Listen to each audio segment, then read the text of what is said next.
En tant que leader, en tant que chef, en tant que père ou mère, tu dois savoir faire la bonne part des choses.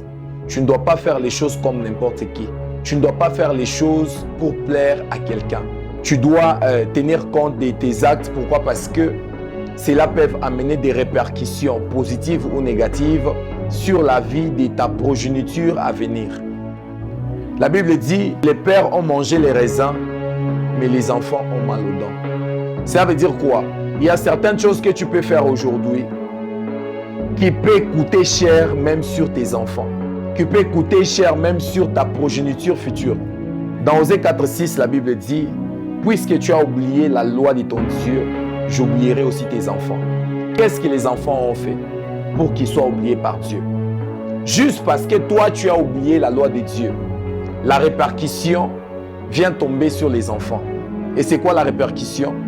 De la même manière que tu as oublié Dieu, c'est de la même manière que Dieu aussi oublie tes enfants. C'est ainsi que j'aimerais te dire, toi en tant que chef, toi en tant que leader, tu dois savoir où mettre les pieds. Tu ne dois pas emboîter les pas de n'importe qui. Tu es comme une locomotive. Il est difficile de voir une locomotive dérailler et voir les wagons rester sur les rails. Il est difficile et rare. Lorsqu'une locomotive déraille, vous allez constater que même les wagons que la locomotive était en train de tirer vont aussi dérailler. Pourquoi? Parce que ça suit les rythmes.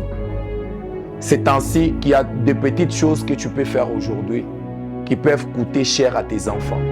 Il y a des petites choses que tu peux faire aujourd'hui qui peuvent détruire la vie de tes enfants.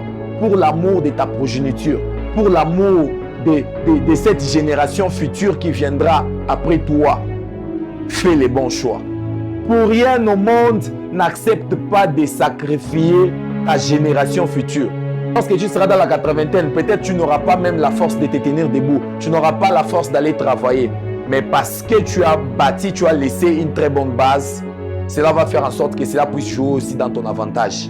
Ou ça sera les enfants qui vont te prendre en charge.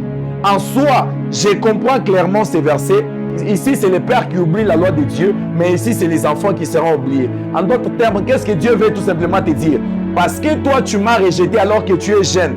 Moi, personnellement, je vais aussi me rassurer que tu sois aussi oublié lorsque tu seras vieux. Parce que normalement, ce sont tes enfants qui doivent normalement prendre soin de toi. Alors que tu seras dans la 80aine, dans la 70aine, ça sera tes enfants qui sont censés prendre soin de toi. Mais Dieu te dit, parce que tu as rejeté cette loi, moi également, je vais oublier tes enfants. En d'autres termes, c'est un piège. C'est ainsi que j'aimerais te dire, ne fais pas les choses au hasard.